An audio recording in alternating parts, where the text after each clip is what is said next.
Hello. My name is David. Thank you very much for coming here. We're here for 3 hours talking about Kubernetes and how to develop and deploy to Kubernetes like a Googler. Before, let me introduce myself. I'm a software engineer on the Google Cloud Platform, and I work mainly on container developer experience with containers. I work on a tool called Scaffold, and I also work on another tool called Cloud Code. And I do love cats. There will be plenty of time to ask me questions during the session, but if you want to ask questions offline, you can reach me on GitHub, on any other report that I participate to, or on Twitter. My DMs are open. So I'll try to organize the session roughly in 2 parts, and we'll have a break in the middle. The middle could be roughly the middle, I don't know. It will depend on the timing. This talk will contain some presentations of some paid products, but all of those paid products, they have also an open source version that I'm going to show so that you can compare. And the idea is to show you that there's plenty of choice out there if you want to deploy to Kubernetes. And I'm sorry for those who think that this is product pitches, but I try to reduce that to the minimum. A small slide about Google and what we do with your data.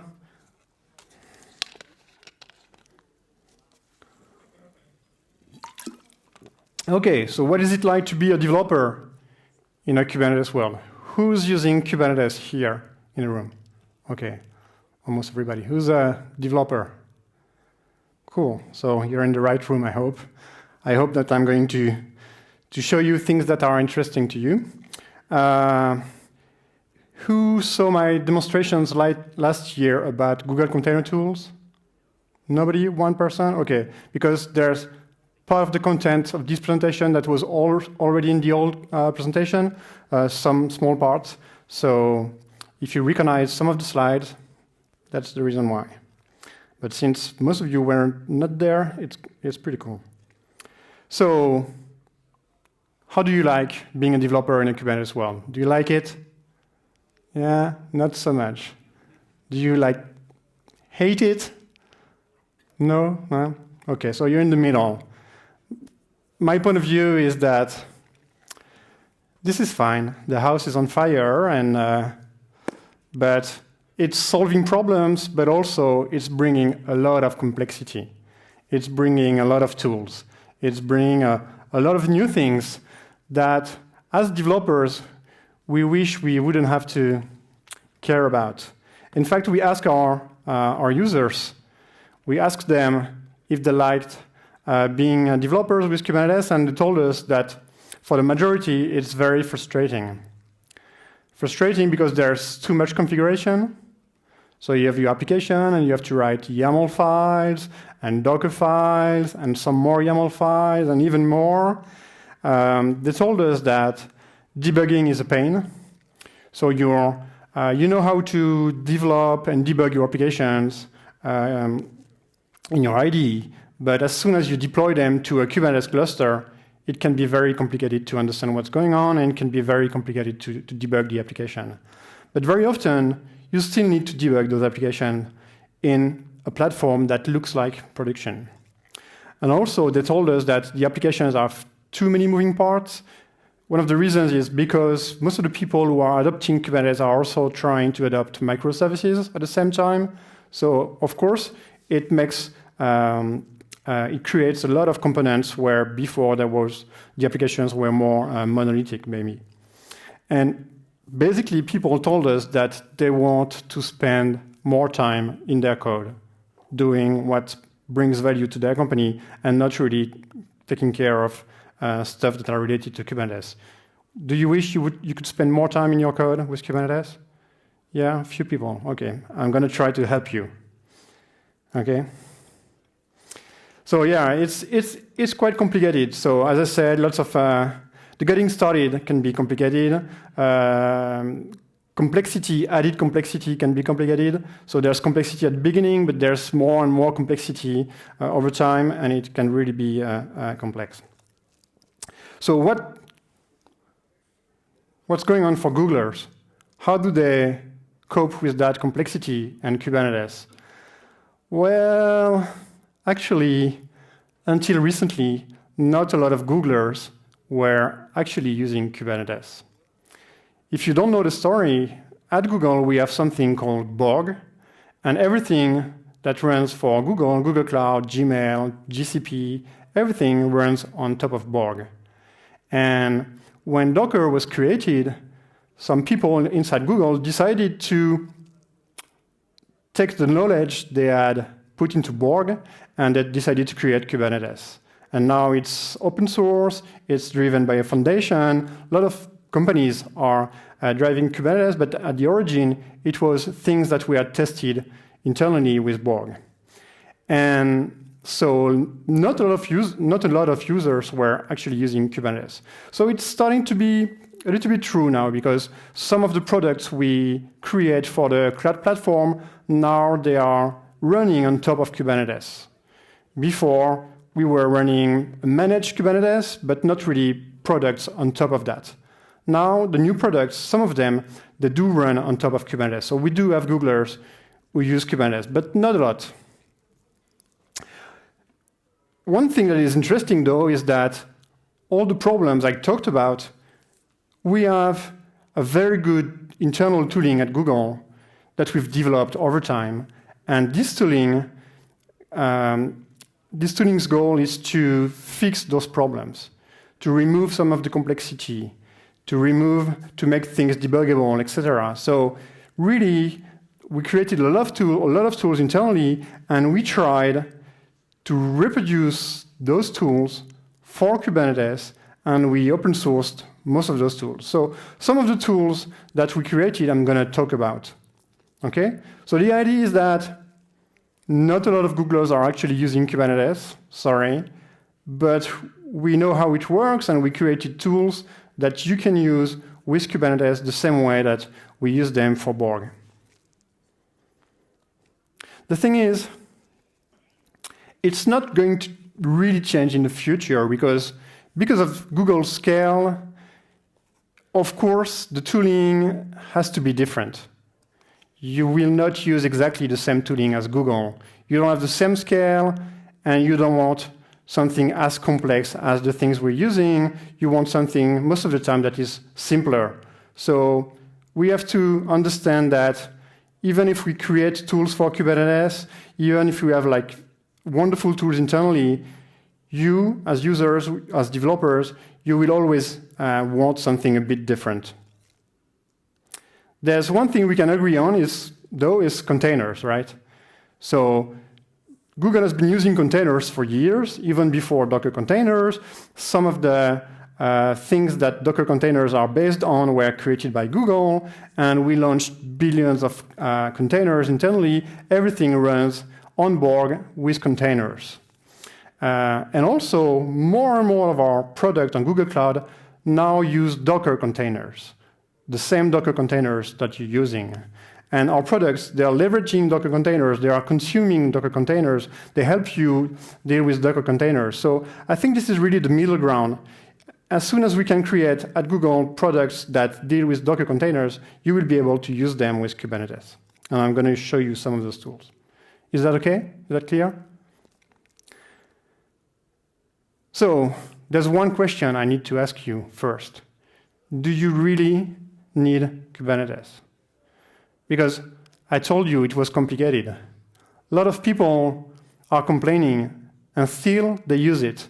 So do you think you really need Kubernetes? A few people, 2 people, 4, 5, yeah. A few people think they do need Kubernetes. So that's interesting, because Kubernetes is clearly very good to run any kind of workload, and it's also very good to be extended, so you can create your own layers on top of it to deploy more easily your applications. But sometimes, for some kind of applications, it's really too complicated.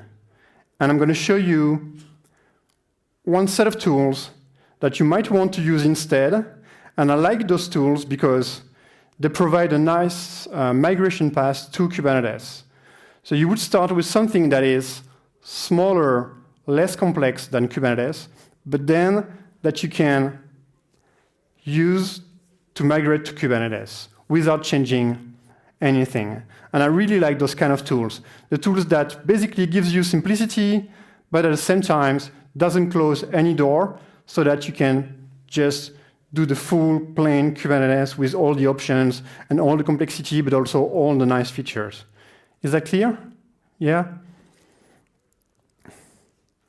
So when Kubernetes is too complex, on Google Cloud Platform, we have different products. I'm not going to show you the first two. I'm just going to show you the last one, Cloud Run. Have you heard about Cloud Run before? No? Have you heard about Knative before? Maybe more? OK. So Cloud Run basically is a hosted version of Knative. So this is what I said in the first slide. I'm going to show you a paid product, but that has an open source version, and I'm going to show you the open source version too. Just want to show you both versions. The idea of Cloud Run is that you can use it to deploy any Docker container, anything. We don't put any constraint on the runtime, the language, the versions. It just has to be a stateless application, and we're going to deploy it for you, we're going to scale it for you, we're going to manage it for you, and you just have to talk to Cloud Run API, and you're going to deploy your container. There's no setup, there's no cluster sizing management, there's no YAML, and it's automatically scaled. There's a lot of additional features, but really, I wanted to talk about those three because it really shows that things that don't have to be complex. So I'm going to show you. Can you all see the screen? Yes? Yes? In the back? Can you? Yeah, should I zoom in a little bit? Yeah. OK, so here I have a small application. This is a Go application. And I have a Docker file. You don't have to read it. I'm just going to build this application and produce a Docker image.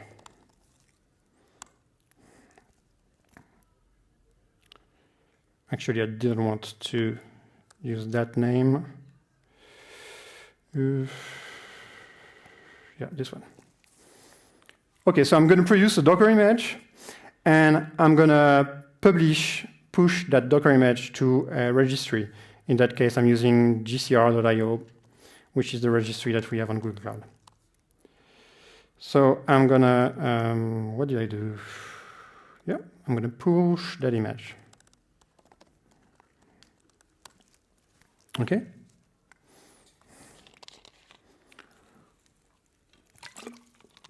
So inside that image, the only constraint is that you should be listening on port 8080 by default. It can be anything, any language, any runtime. We don't put any constraint. And then you can use the gcloud CLI to run that. So I'm going to say that I want to deploy that image to the fully managed version of Cloud Run.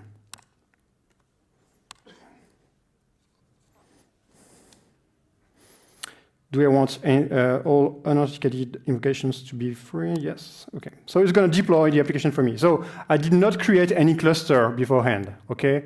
I did not create anything or set up anything beforehand. It's just going to start my application, my container,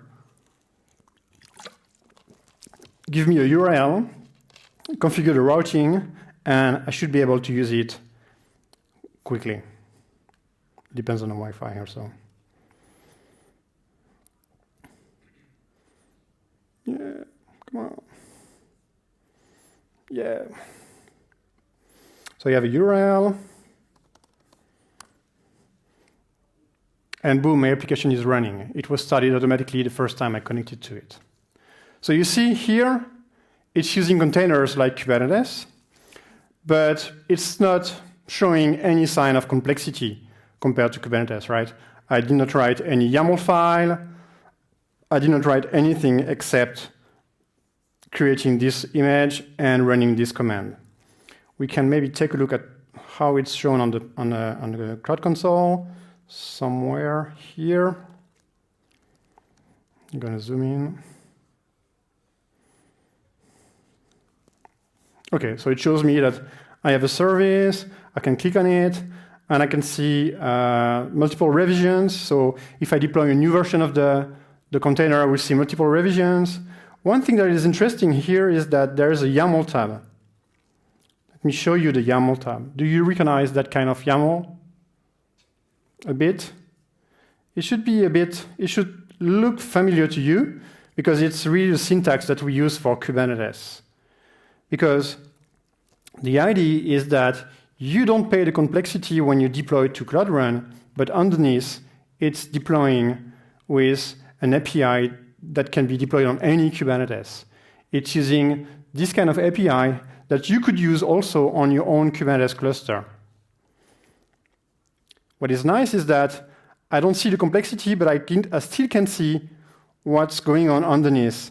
I still can inspect that, and I still can understand that underneath, it's using things that are really familiar to Kubernetes, right? I can see the logs, I can see the details about my application, but it's not really interesting. I don't want to spend too much time on the Cloud Console. I just want to show you how easy it is to deploy and scale that application.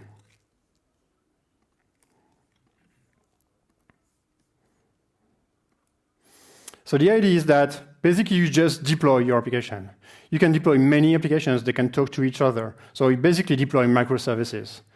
It can be any stateless container, any language. I said it already. It gives you a URL. You can be using your own domain. And the thing is, you don't have to manage anything. No servers, no YAML. It scales down to 0. If you don't use it, you don't pay for it. It just basically stops and restarts when someone connects to it. So you really pay per exact usage. And what I really like is that this is without any vendor lock-in. Anybody can create a Docker image, anyone, using any kind of tool. And also, anybody can deploy something that is like Cloudrun on their own Kubernetes. This is called Knative. This is called Knative. This is the open source version of Cloudrun. So basically, Knative is a Kubernetes-based platform that to build and deploy microservices and modern serverless workloads. And we used that for Cloudrun, but you can use it on any of your Kubernetes cluster. You can use it on-prem, you can use it on a managed Kubernetes cluster. It's really the foundation of Cloudrun, and you should be able to reproduce the same experience for your users. And actually, I tried to do that. So what did I do? I think I've got the script somewhere, not here. Actually, if you want to reproduce the same experience, you should just do that. Basically, here I create a cluster on Google Cloud, but you can create a cluster anywhere. And then this is how you install Knative. Basically, here, this is where you install the open source version of Knative on top of your Kubernetes cluster. And once you've done that, you can do exactly the same thing that I've done. You can deploy your containers very, very quickly to a Kubernetes cluster.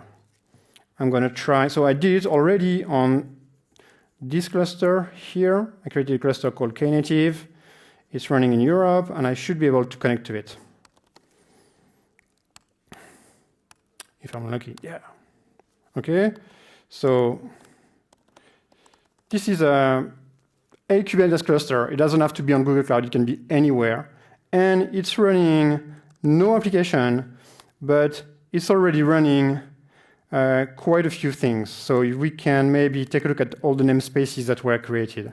So you can see some Istio namespaces, Knative namespaces. We can maybe take a look at this one. It created a bunch of things on my cluster. I won't spend too much time explaining each of those components. There are other presentations about Knative, but the idea is that it's using Kubernetes extension points so that it adds some more layers on top of it to hide from you some of the complexity. So there are CRDs, there are autoscalers, things like that, and they will recognize your Docker images and they will be able to scale them from 0 to not really infinity, but almost, depending on the users that connect to your application. The only thing that you have to do that I didn't have to do with Cloud Run is write the small YAML I showed you in the Cloud Console. Let me show that to you. This is what you have to write. This is not really complicated, right? This is not the YAML you're used to with Kubernetes. This is just the name of the image you want to deploy and the type of object that it should use. And its object is a Knative object, okay? I tried to reproduce what you should write if you were not using Knative. It would look like that. So you would have a deployment, and you would have maybe a service, and you would have an autoscaler. And this is not exactly the same, but it's basically what you would have to write to do something very similar to what Knative will do with your container. Okay? So that is the complexity that we try to avoid. That is the simplicity that we try to bring to the platform. Do you prefer to write that or that? Sorry? Okay. So the idea is that if I come back and here I'm gonna go there, and if I apply the hello world to the small YAML to my cluster, it's just gonna create a Knative serving service. But if I look more closely, it's going to create a lot of components underneath. So the idea is that Knative is removing some of the complexity, but it still has to create all the small components underneath. So it's creating a service, and it's creating a revision, and it's creating a deployment, and a replica set, and an auto-scaling group, things like that, the routing, etc. So you still have the complexity at the end of the day. Sorry. Because this is the way Kubernetes is working. Basically, the Knative layers, they took your small YAML and they created a lot of small objects that collaborate together to do what I showed you on Cloud Run. And I should be able to connect to my cluster. Let me find the IP address.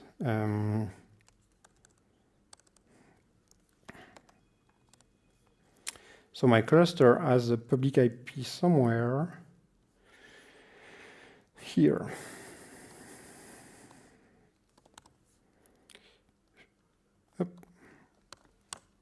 So here on my cluster running Knative, hopefully, yeah, I deployed my container with the same tools that I showed you with the fully managed Cloud Run product. Okay? So this is really to show you that you don't have to use the full power of Kubernetes all the time. Maybe sometimes for stateless applications, you want something simpler. And Cloudrun does, or Knative, still bring you a lot of features that I haven't showed you, like blue-green deployments, or A/B testing, or other things. And still you don't have to pay the full price of the Kubernetes complexity. Who would like to try Knative? Yeah, just that. So really, you can install it on your laptop, on Docker Desktop. You can install Knative. You can install it on your on-prem cluster. You can install it on any cluster, managed ones or not managed. What is really nice also is that you can run both Knative applications and non-Knative applications on the same cluster. You can really mix both. For example, if you want to run your stateless applications with Knative, you can, and you could run your stateful applications on the same cluster using the full YAML, and they will talk to each other, no problem. Okay? Knative is not removing any features. It's just trying to simplify for some use cases. Okay? What is quite nice is that if I send a lot of users to my service, it's going to auto-scale. I'm going to show that to you with Cloudrun. It will be easier. So Cloudrun here, I'm going to grab that URL. I'm going to go somewhere on the cloud to run a small benchmark. So this is the real power of Knative is that it's going to auto-scale your applications. Let's remind. So the command, I'm going to use a tool called Hey. So Hey, use that. And I'm going to use this URL. I'm going to do that for like 300 seconds maybe. And here I have 500 concurrent users connecting to my website during 300 seconds. And I will see how it behaves. Again, you can do that on any Kubernetes. Oops. So we should be able to, at some point, to see a peak. Do you have questions about Knative or Cloudrun? Or what you've seen? No? Do you think this is something you could use for some of your workloads? Yes? The thing is, when we get started with Kubernetes, we always want the full power of Kubernetes. We want all the features because they seem nice. But very often, for our applications, we don't need that much complexity. Of course, there's some complexity of installing Knative, but for the end users, for the developers, the complexity is really decreased. And you should really give a try to that kind of layers on top of Kubernetes. This is really one of the things that Kubernetes was created for. It's not something that is foreign to Kubernetes. Really, the people who created Kubernetes, they wanted it to be extendable so that you can provide that kind of layer on top of it to optimize some workloads. So does it scale? Come on. Okay, I don't know if it's still running. Maybe I lost my connection, so I'm going to try again. Anyways, you get the idea. I'm going to try again. So this URL, I was talking, it stopped the benchmark.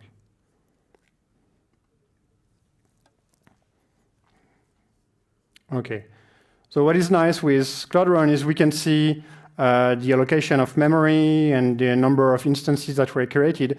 The idea is that one container will be started on one node somewhere on the cloud, and it will be able to handle a maximum number of concurrent connections. And when that number is reached, it's going to create a new pod, and then another one, and then another one. And it's really going to adapt to the number of users. And then it's going to scale down to 0, so that you can only pay when someone is using the application. For example, here, I should be able to see how many instances there are. So I don't know if you can read that, 52 seconds per second. This is strange, seconds per second. The idea is, during 1 second, you will be billed for 52 seconds, because there's basically maybe 52 instances in parallel serving the whole second. Or maybe it's more than that, but basically we have, for a full second, we have 52 concurrent users all the time. And if I stop my benchmark, it's going to go down to 0.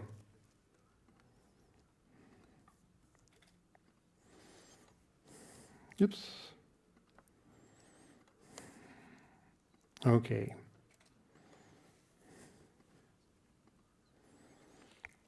So really, the choice is yours. You can, if you like to do all the things yourself, you can install your own Kubernetes, and you can install Knative on top of it. Everything is open source. Or you can have a managed Kubernetes on any cloud provider, and you install Knative on top of it. Or you can have the fully managed versions on Google Cloud, which is Cloud Run. What I really like about this option is that it doesn't stop you from using Kubernetes. It's just a first, smoother, easier step.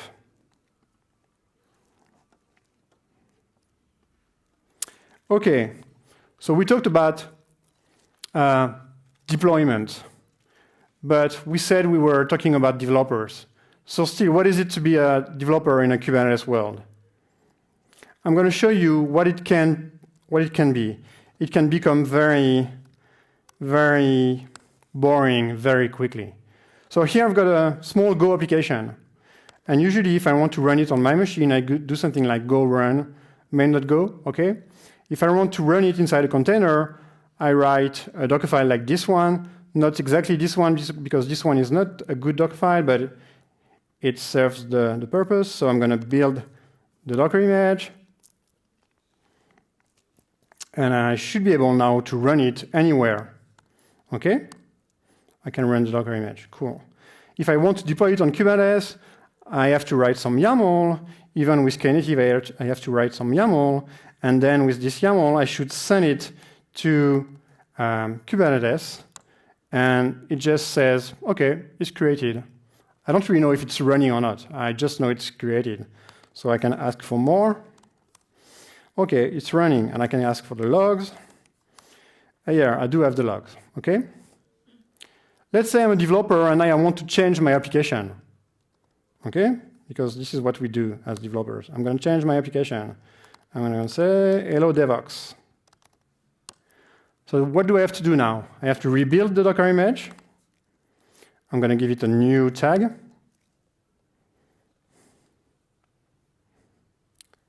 I have to edit the POM YAML because now I have a new tag. So I should change the tag that I want to deploy. Very interesting work, right? I have to send it to Kubernetes. And then I can look at the logs. OK? So this is what you're going to end up doing all day long if you deploy frequently to Kubernetes. You might say that you won't deploy frequently to Kubernetes. I will say that at some point you will. Because Kubernetes as a platform is bringing more and more layers on top of it. And it's making it very complicated for you to reproduce the same behavior on your machine in your IDE without Kubernetes. At some point, you will want to deploy it on a test Kubernetes or a staging Kubernetes, and you will want at some point to deploy it more and more often. If you really want to see all the features that the platform brings you, you will want to deploy very often. For example, if I install Knative on my Kubernetes cluster, and I want to see how my application is behaving with Knative, I need to deploy it to Kubernetes. I cannot just run it in my IDE, right? So you're going to do that very often. Change the code, build, tag. Sometimes you will have to push the image. It's not really nice. It's what I call the infinite loop of pain and suffering. Okay? And it's really a pain because this is a hello world. Imagine the complexity with a real application with dozens or hundreds of microservices. It can really become very complicated to know which Docker images to rebuild, which tag to use, which YAML files to patch. And as soon as you make an error, it takes you minutes to realize that you made a mistake and you're testing an old version of the application in production. So it's really a mess. So the first tool I want to talk about, I showed it already last year, but I'm going to show you more features. This tool is called Scaffold. Who knows Scaffold here? A few people, cool. For those who don't know, Scaffold is a CLI that you can use for iterative development. And it works very well with any Kubernetes cluster, whether it's local or remote, really any Kubernetes. It's open source, and you can use it to simplify this loop of pain and suffering. So basically, all you have to do is write another YAML file. Sorry.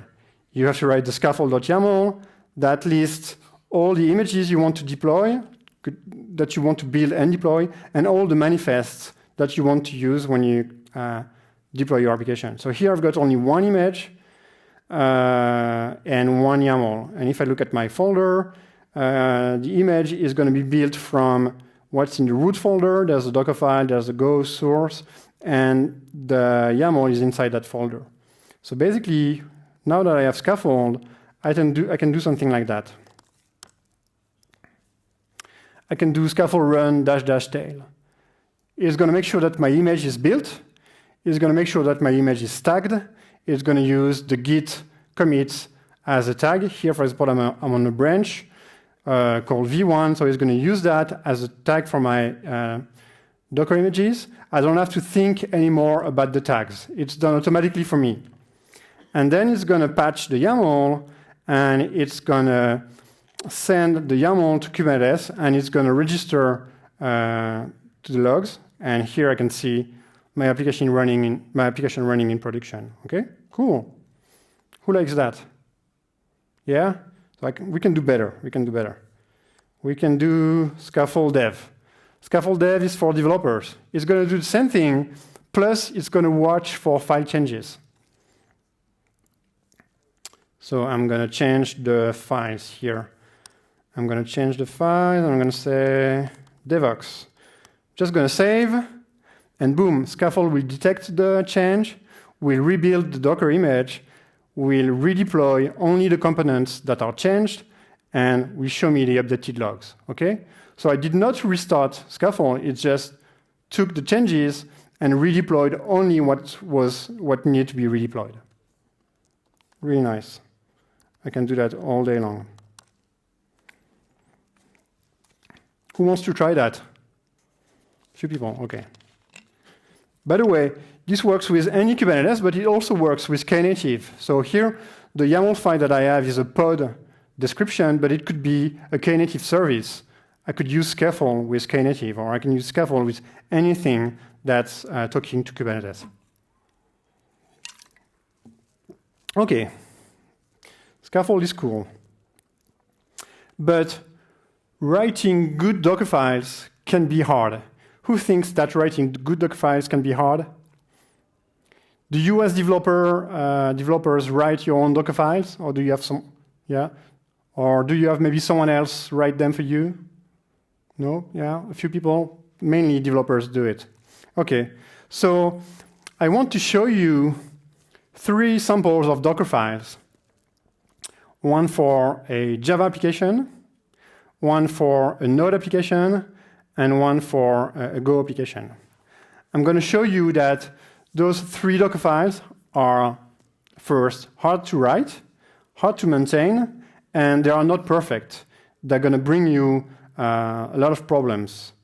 So this is a Java Docker file. So basically, this is what we call a multi-stage build. There's one stage here and one stage here. So the first stage is for the build, and the second stage is for the run. Everybody knows about multi-stage builds, or not? Not everybody. Okay. So multi-stage builds. This is something that is not new to Docker. It was added a few years back, but still a lot of people don't use them. The idea is that you can decompose your build into multiple steps, and with multiple from lines, you can have multiple images used as base images for each step. So here I've got the build step. It's going to use a Maven Docker image. Even finding which image to choose can be complicated, right? Here I'm using the Maven, JDK, Slim version. There's like dozens of those images on the Docker Hub or anywhere. You can have the Alpine, the Ubuntu, the Slim. It can really be complicated to pick even that line. And then I put myself into a directory, and I do that. Who knows why I need those 4 lines in my Docker file? Yeah? For those who don't know, it's because Docker build, it's going to use a cache mechanism that's going to try to make your Docker builds as fast as possible when you change just a few things in your application.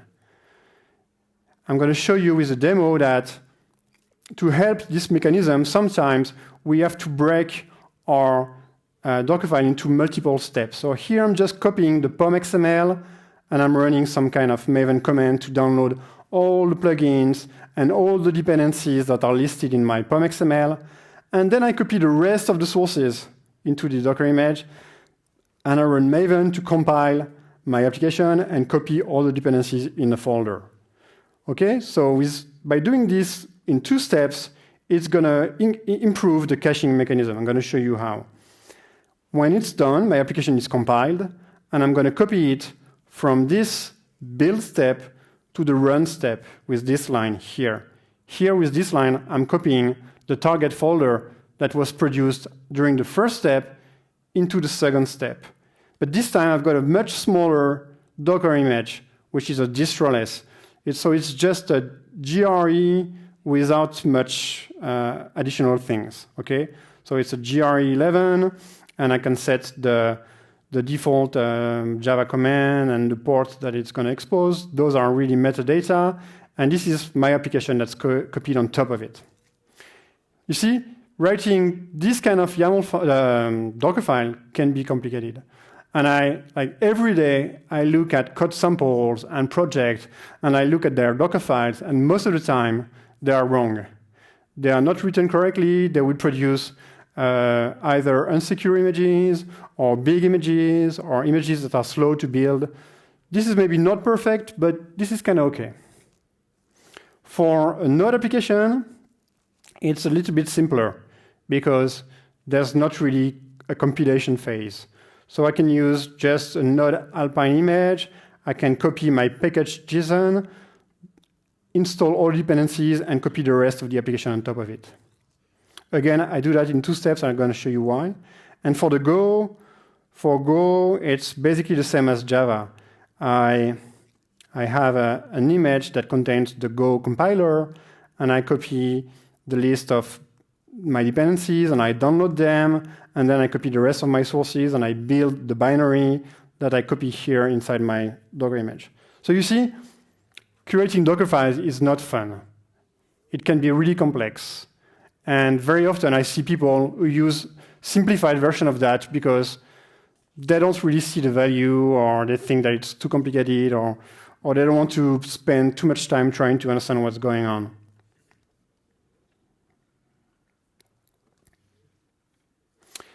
The thing is, it's not perfect. Even with the Docker files that I show you, things are not perfect. So there's a very coarse-grained caching of the dependencies. If I change one dependency and I do a Docker build, it's going to re-download all the dependencies. Not just the one that I changed, but all the dependencies and all the plugins. Also, there's no what I call the compilation cache. You see, in Go, for example, when you compile a Go application, somewhere on your machine, it stores some caching information that can be reused the next time you build the same application. With Docker build, you give the sources, and it runs Go build, but each time it thinks it's a new application that it hasn't seen before. There's no caching information, and I'm going to show you that those 2 things, they can produce very slow builds. So why do I care about slow builds? I showed you Scaffold. You change something, you save, and boom, it's redeployed. So in reality is, you change something, you wait 2 minutes, and at some point, it's going to be redeployed. So I'm going to try to help you reduce that duration so that you can really focus on your code. And also, I don't know if you know it, I'm going to show you with a tool that Docker images, they are organized in layers. Okay, there's the base image, the one that you put in the from line, but then each line of the Docker file produces a new layer. And at the end, those layers, they produce your image. And if there's too many layers, or if some layers are too big, or maybe if there's not enough layers, sometimes it can also be a problem. And with Docker files, it's very hard to control those layering. So let me show you with more concrete example. I wanted to talk about that before. So I'm going to show you 3 solutions to solve this problem. I'm going to talk about Cloud Native build packs. Who knows about Cloud Native build packs? Yeah, just a few people. Cool, I'm going to talk about it. So basically, Cloud Native build packs, they really help you because you don't have to write a Docker file. So I spent the last 20 minutes saying that writing a Docker file can be complicated and is far from perfect. With Cloud Native build packs, you don't write a Docker file. It will give you more incremental builds, and it's pluggable for every language you can imagine. So I'm going to show that to you. I'm going to show another tool called Co. Who knows about Co? Nobody. Who's using Go at work? A few people. So you should really listen to Go. To Co. It's really nice to build Docker images. It's going to build Docker images without Docker being installed. You don't need Docker. You don't need to write a Docker file. It's going to produce builds that are very incremental and very fast. And I'm going to talk about a third tool, Jib. Jib is for Java. Who's using Java? Yeah, more people, I guess. So Jib is a Maven and Gradle plugin that you can use to build your Docker images without Docker. Again, you don't have to write any Docker file, and it's going to produce builds that are very incremental, and it's going to produce very optimized images. Okay? So I showed you 3 Docker files. I just showed you 3 products. I'm going to try to use them to improve my image building process. We're going to start with Node. Node, okay. So I've got my Docker file here. I told you that I had to separate the package.json and the rest of the sources. Let me show you exactly why. So I'm going to build my Docker image. Docker build. Yeah, super quick. There's a very nice caching mechanism in Docker. So if you rebuild the exact same application, it's going to be super quick. Okay, again, super quick. Now let's say I want to change some source. I'm going to change, what can I change? For example, this source here. I'm just going to add an empty line. And I do a build again. Do you think it's going to be quick or not quick? Yeah, it's very quick. Okay? Because basically, all of those steps, they were taken from cache, and even this one where you install the dependencies, so it didn't have to re-download all the dependencies. And then it just had to copy the sources inside the image, and boom, it's done. Let's say now that I change one dependency here. Or I don't even change the dependency. I'm going to add a white space. White space. Stupid. Stupid me. And I'm going to rebuild the image. What's going to happen? It's going to re-download all the dependencies. All of them. Okay? I don't know. What's going on? Maybe I changed that already. Maybe I did exactly the same thing. Or, oops. Sometimes I do the same thing twice, so the cache mechanism is really smart. So see, here it has to run npm install again. So it's quite quick with my application because there's only a few dependencies, but with a real application, it can take minutes, okay? And I didn't change any dependency, I just changed white space, okay? So one tool that you can use for Node, for example, is you can use Cloud Native build packs. With Cloud Native build packs, what I'm going to do is I'm going to remove my Docker file because I don't need it. I don't need it, okay? So I have my exact same application, and I'm going to use the pack CLI. The pack CLI is the open source CLI for Cloud Native build packs.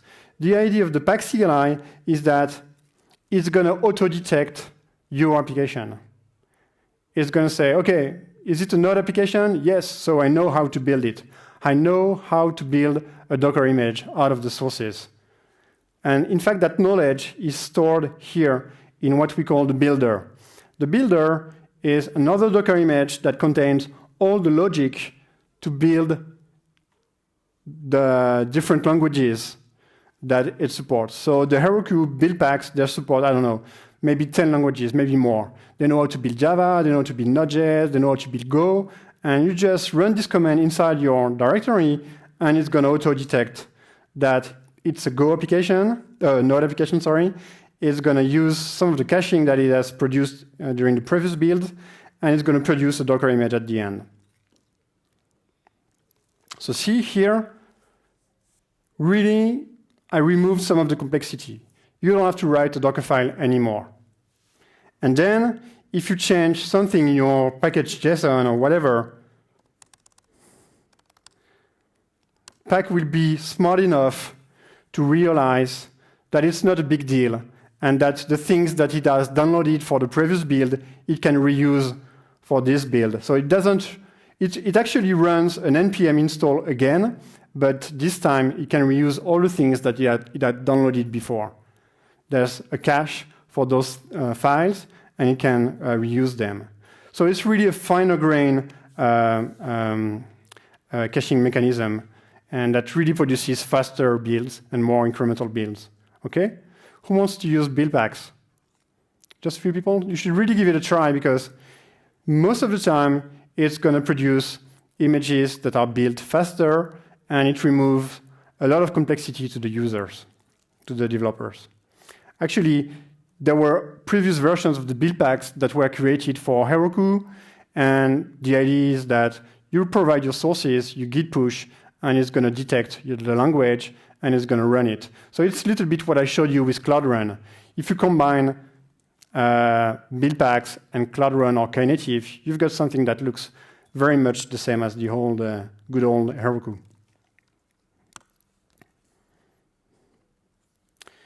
Go. I've got a Go application here. This one is really a much bigger application than my Hello World. In fact, it's the sources for the Scaffold CLI. So the Scaffold CLI there's quite a few dependencies to Scaffold. It uses the Docker API and the Kubernetes API. So it's a lot of Go files that are needed. And if I build it on my machine, it's already a few seconds.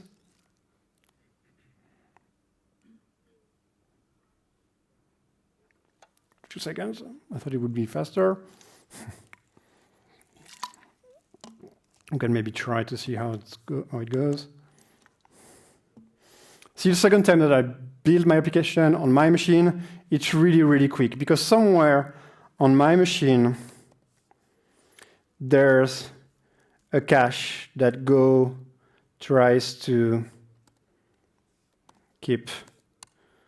Here, inside that folder, there's like all the Go code that I compiled already on my machine, and it's indexed, and there's hash code, digest, and then the result, etc. So there's really things that it can reuse for the next time you build the Go application.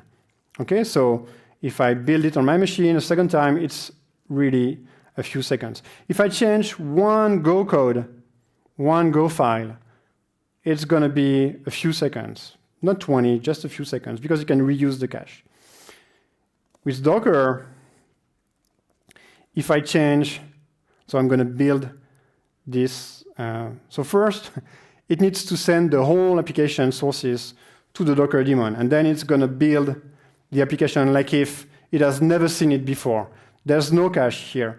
There's no way for the Docker file to know that somewhere on my machine, there's a special folder that contains the cache for my Go applications. Okay? So it will take more than a few seconds, maybe 20 or 40 seconds. So if you have a real size Go application, you might see this kind of problems already. Who sees this kind of problem? Okay? Yeah, so in fact, it's with any language, but with Go, there's this very smart cache mechanism that we don't have access to when you use Docker files.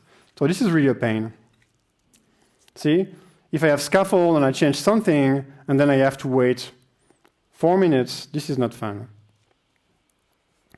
So I'm going to show you one tool that you can use to produce a Docker image. It's called Co.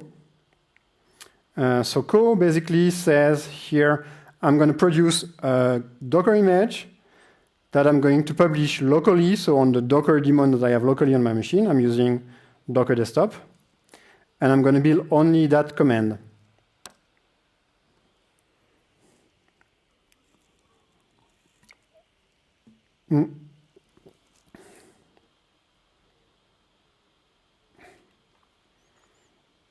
So it has built it already, and it has loaded the image already in my Docker daemon. So we can time it.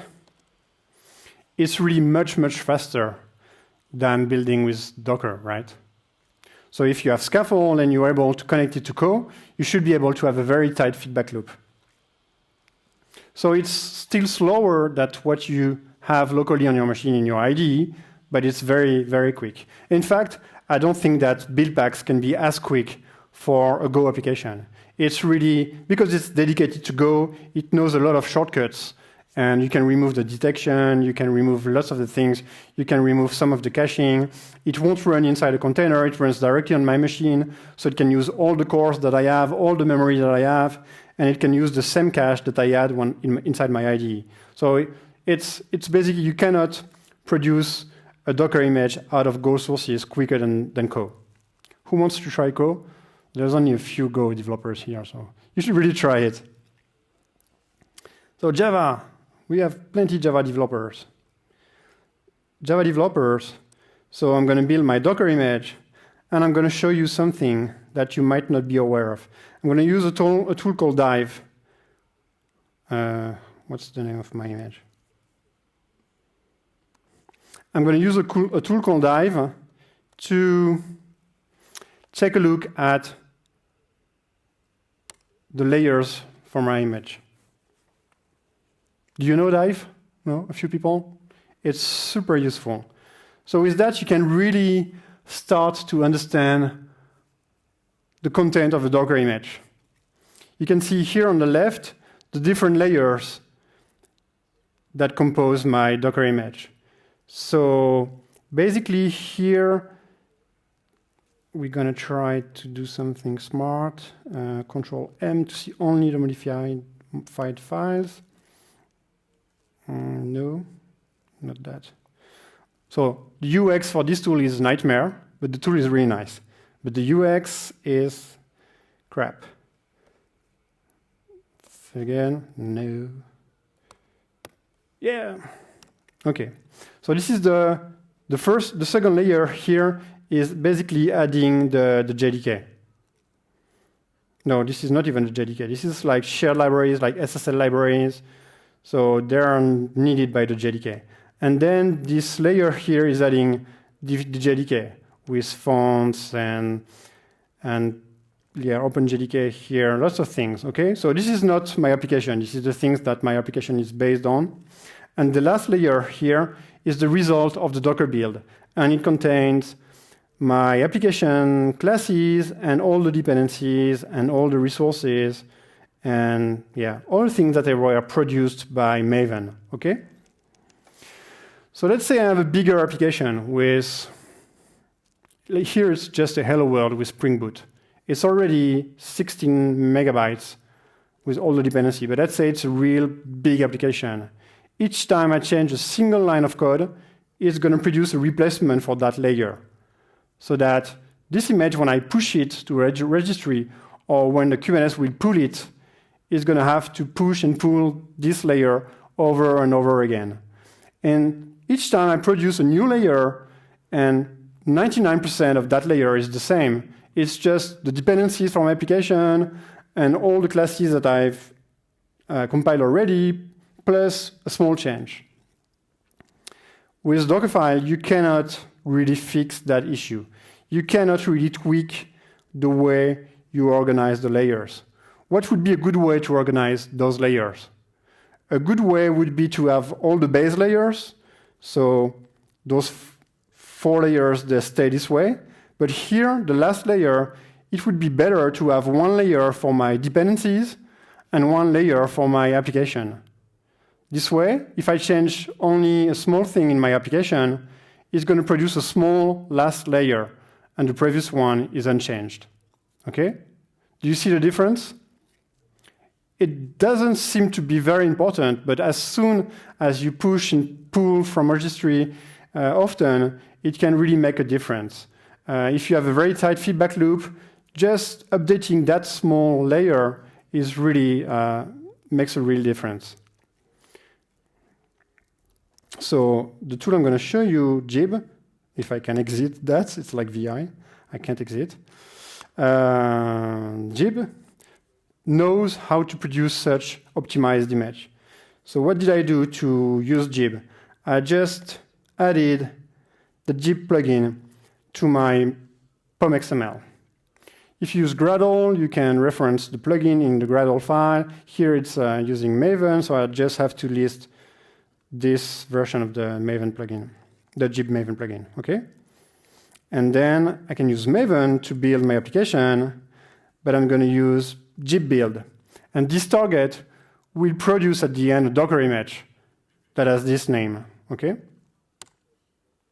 What is nice is that it does not require Docker to be installed on my machine. It's going to produce a Docker image without using Docker. It seems strange, but in fact, the Docker image is just an archive with lots of archives inside and JSON files and my files. It's just a big zip, okay? This is a Docker image. So anybody can produce a Docker image.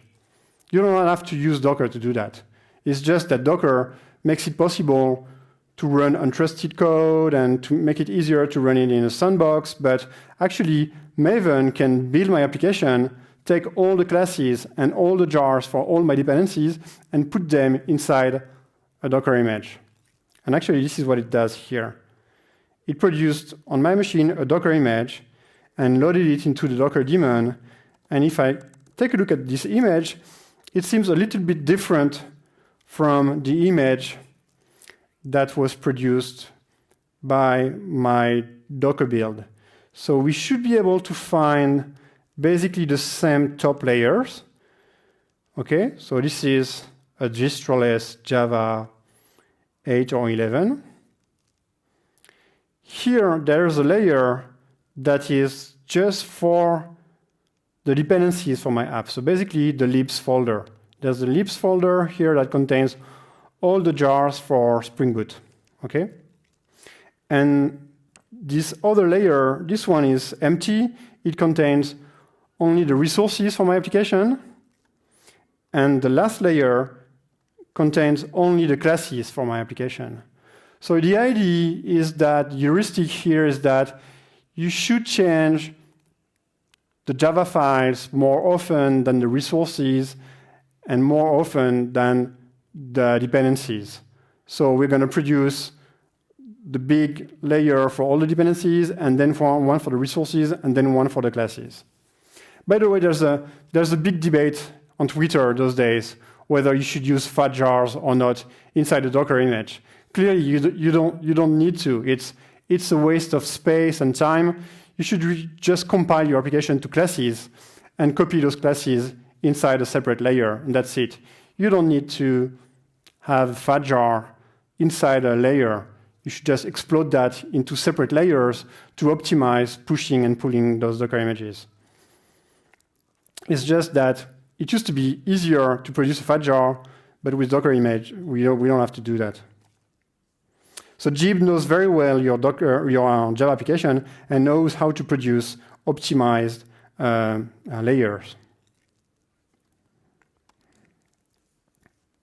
The thing is, I showed you those three tools, so Buildpacks, Co, and Jib, and they're very simple to use.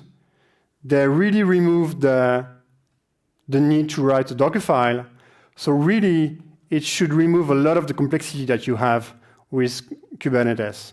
I meet developers on a daily basis, and they complain a lot about Docker files, and then they complain a lot about YAML files. So those are tools that you can use to remove the Docker files. Knative can be used to remove some of the YAML files. So that really, hopefully, removes lots of the complexity.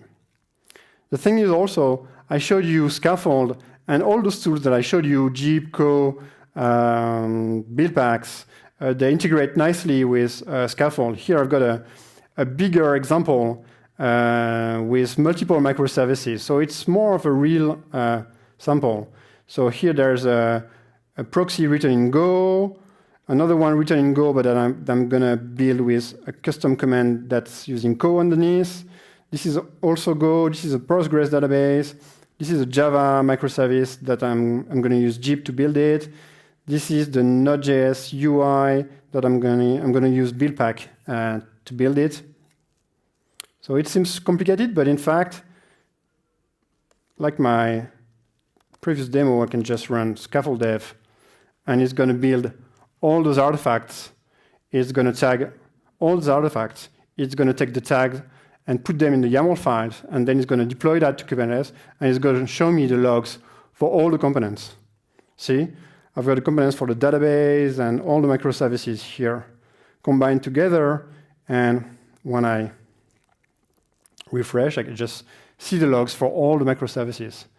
All I had to do is run one command, and it used very smart caching mechanism, and it used a pluggable architecture to build all my components.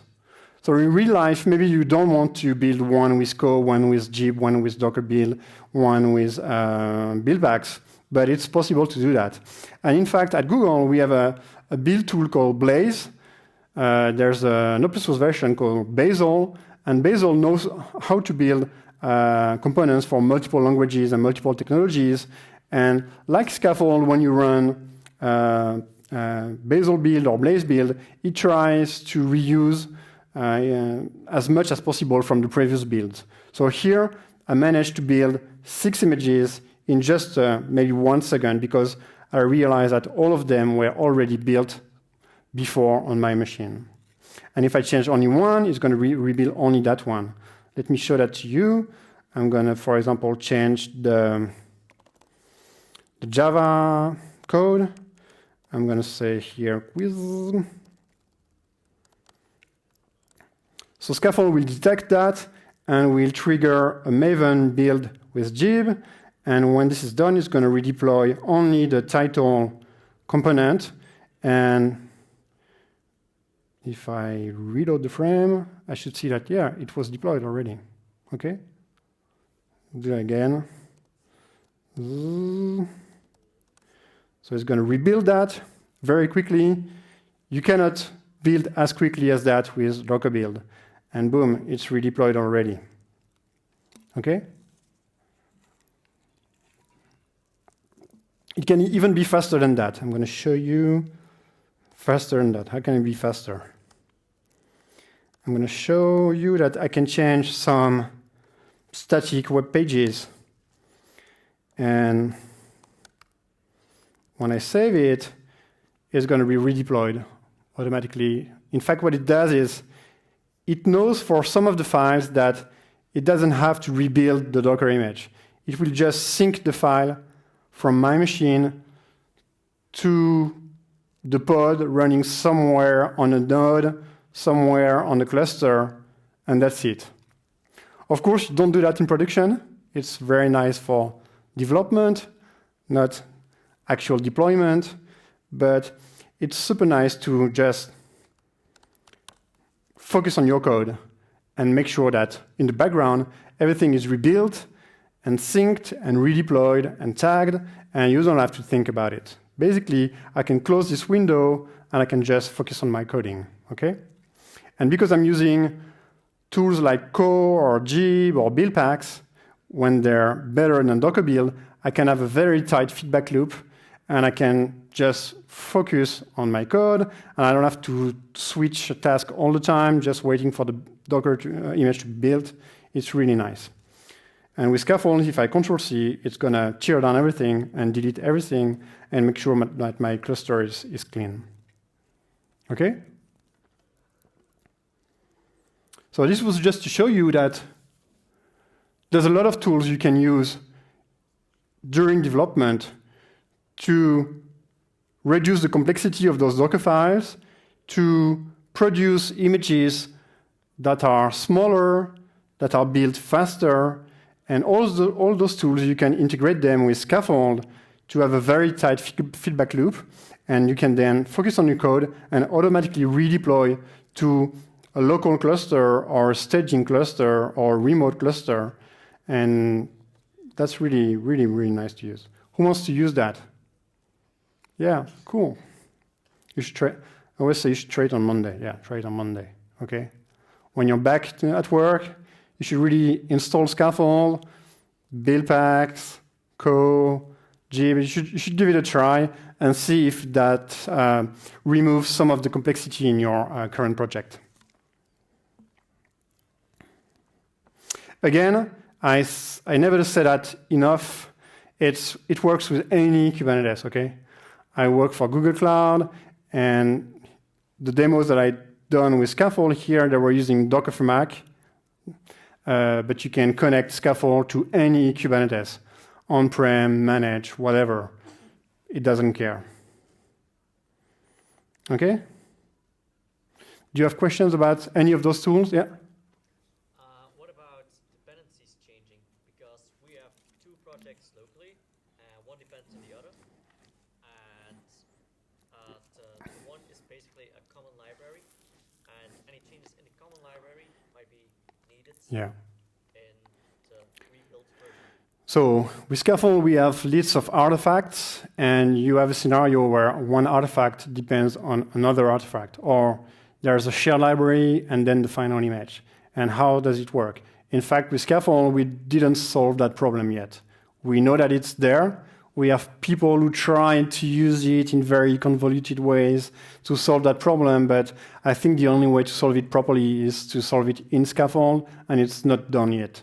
But basically, the idea that we have is that we should be able to use one image as a base image for another component, for example. There's other things. Sometimes you would want to build a library and use that inside another Docker image. So it's more complicated than that. There's different scenarios.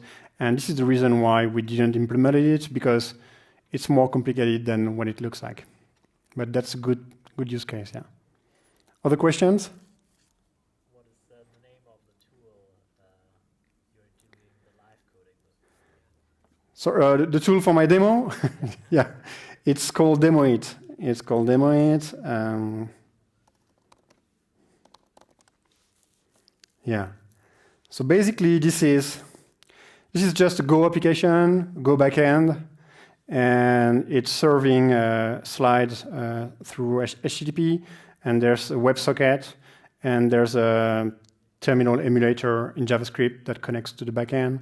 And when I code, it runs the command on my machine, but shows the result in the Chrome. Other questions? Okay. So what I wanted to do is I wanted to finish just with that message. Can it be easier? Yes, it can, but we're going to have a break. So we're going to have like a 15 minutes break, and I'm going to show you that we try to make life even easier for developers, and we try to make sure that, again, they can focus on your code, they can focus on their code, sorry, and deploy and develop more easily with Kubernetes. So I'm going to show you something that you can use, a tool that you can use to make it even easier than when I showed you with Scaffold. So I hope to find you back in 15 minutes. Thank you. Okay, welcome back. I see you want some more and you want to find a way to make it even easier. I had a few interesting questions during the break, so I might answer to those questions in front of all of you. So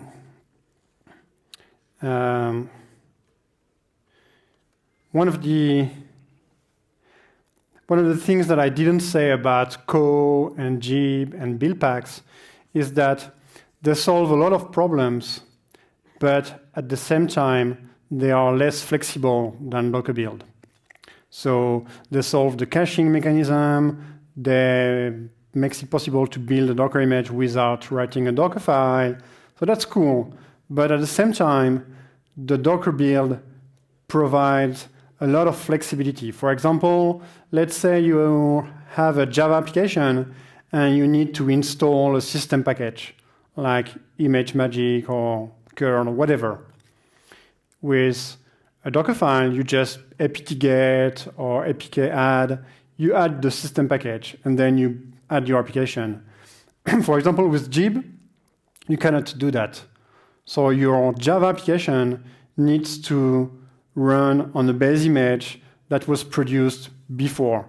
So maybe this image is a base layer like a distress Java or an OpenJDK, or it could be an image that you produce yourself with the system packages that you need, but then you have a two-steps build. One step with a Docker build to produce a new base image, and then a step with Jib to take your application and build it and put it on top of that image.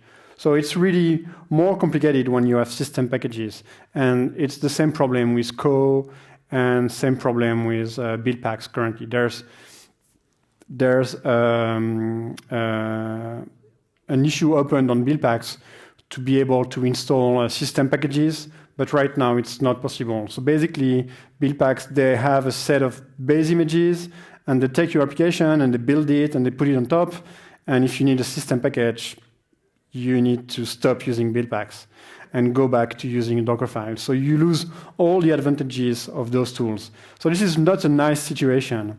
At some point with Scaffold or other tools at Google, we will try to solve that problem. At some point, maybe Jib will be able to install some system packages, or maybe we will be able to do that with build packs. But currently, it's really a hard choice between Docker build, full flexibility, slow build, and those other tools that are fast but lack the flexibility. And there's no easy way between, there's no middle ground, there's no way to transition from one to the other. For example, I was asked if Jib could create the Docker file for me, because Jib knows how to build my Java Docker image, so it should be able to produce a Docker file. But in fact, it doesn't know how to produce a Docker file. It's not using the same mechanism as the Docker build. It's not using the same mechanism as Docker file. So it could produce a Docker file that would produce a completely different image with completely different layers. It could be useful, but it wouldn't be the same image. So we don't do that. I was asked about a Go application that could be built with Co, and I was asked if it supports, what was the question already? Protobuf, yeah. So you have a Go application and you generate some Go code out of the proto files, and usually in your build you generate those files and then you go build. And the question was whether Co can do that for you. Co cannot do that for you. Co cannot install a system package. It cannot run any pre-build step. So if you have to do that, you have to fall back to using a Docker file. Again, hard choice between two solutions that are not perfect. I was asked other interesting questions. If you can remind me the questions. They are gone. They are the questions. There's the questions, and now they are gone. Yeah, I was told that maybe Docker build could mount the cache to improve the build duration. So you see, when I do Maven build on my machine, there's in a different repo, there's the M2 repo with all the jars. If I could mount that during the Docker build, it would be magic, but it's not possible. With Docker build, you cannot mount any folder outside the working dir. So that's a big limitation. That's the main reason why you don't have a very good caching story. This is something that Docker is trying to solve with BuildKit. With BuildKit now, I think you can mount some folders. You can even connect to external services. It's not fully released, but with BuildKit, they're trying to keep the compatibility with the Docker file, and they try to solve some of the problems. Seen from the outside, it takes them a lot of time to release BuildKit, though. So I don't know if it's going to be there anytime soon with all those features, but that there's a promise that they will fix this problem.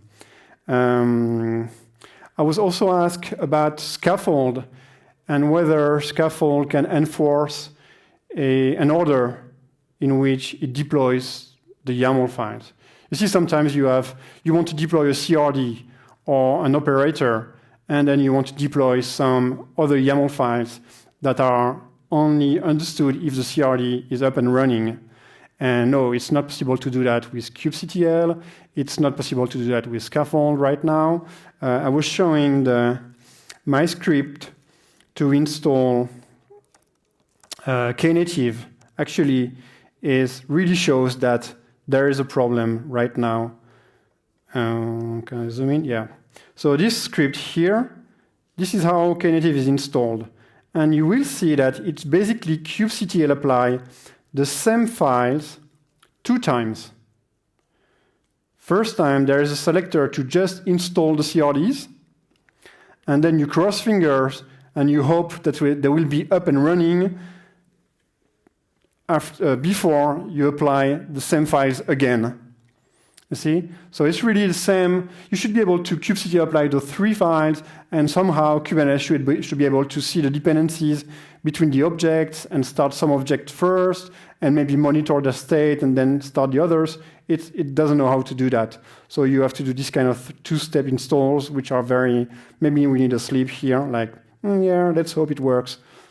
But yeah, we don't have that in kubectl, we don't have that in Scaffold, but people have asked for it. What we do have in Scaffold is when you specify the, do I have an example here? Yeah, when you specify manifest, they will be applied in that order, but there is no weight between each apply. What's the difference between that previous one and save config? What in the previous file? The previous file here.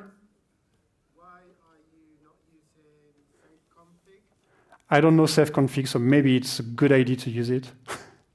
I don't know. What does it do? No, it's, I think, yeah, when you are starting up a cluster, then that caches the resources in Kubernetes. Now, maybe I'm not understanding What I do, I think I remember save config, and basically it stores the YAML inside the object's metadata. So that you have the object, and it's in its own metadata, it has the YAML that would use to create. But here the problem is slightly different. The problem is that in those YAML files, there are some YAML files that require an extension to be pre-installed. And the extension is installed by some of the YAML. So you really need to install them twice. First, the CRDs, then the things that depend on the CRD. So I don't think save config will help, but I might be wrong. Okay. What else did I have? Yeah, good questions, but really the one thing that, so I'm lost. First, I'm lost. I lost my presentation. No, it's already running somewhere. Oops. Okay, so I was maybe there. So yeah, the one thing that I dislike about this whole Docker files versus Cloud Native build packs and Co and Jib is that there's no smooth transition between the two. It's either Docker files or those tools, and there's no transition. And maybe we'll find another set of tools in the future that solve all the problems, but it's not there yet. This is one of the reasons why we try to support all of those tools in Scaffold to make sure that you, as a developer, have the choice. And we don't want to remove any choice from you. I wanted to show a few things that Scaffold can also do, because I heard a lot of people who were using different tools to deploy things in pre-prod or production. But in fact, Scaffold, I show you Scaffold Run or Scaffold Dev, but you can also do something like Scaffold Build. Scaffold Build will just build the Docker images and tag them. That's it. And if you're talking to remote cluster, it will push those images to a registry. And see if you build it a second time, it will be very quick to say, oh, those images, they are all built already. And there should be something, there should be an option, I never remember, to, I don't remember how it works. It's gonna just write a YAML with all the tags that were produced. So on the CI/CD, it's super convenient to build all your images, and at the end, you've got a list of all the tags. And you really have the digest for each image, and this is the precise image that it has produced.